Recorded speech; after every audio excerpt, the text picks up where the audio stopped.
Ըստ Սուրբ Գրքի եւ Աստվածաշունչ Մատյանի մարդը արարվեց հողից Աստծո պատկերով եւ նմանությամբ, ազատ կամքով, ընտրելու հնարավորությամբ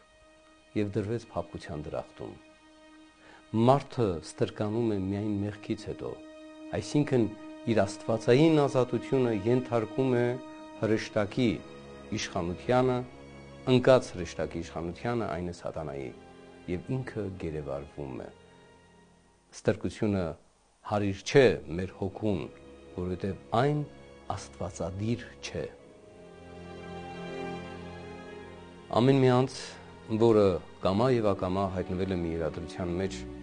այն է ստրկության մեջ եւ իր հոգին ջլատվել է,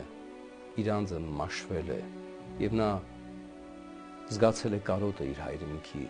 եւ վերադառնում է իր հայրական տունը, իր հայրենիքը, իր շրջապատը, իր ընկերների մոտ եւ իրապես ինքը զղջում է անցածի համար, իր ցանկական աշխարհի համար։ Այդ ժամանակ պետք է մենք սիրով ընդունենք մեր կորած գառնուկին, մեր զավակին եւ հանդուրժողականությամբ բուժել նրա վերքերը, որպեսզի նա այլևս հիասթափվելով կամ հուսահատվելով չվերադառնա նախկին կյանքին։ Մարդս ազատ է, ազատագրված է Հիսուս Քրիստոսով եւ եթե որևէ անձ հանձն առնի որևէ մեկ այլ անձի ստրկացնել եւ նրան աճուրդի կամ վաճառքի ենթարկել, այդ անձը իր վրա վերցնում է սատանայի պարտականությունը,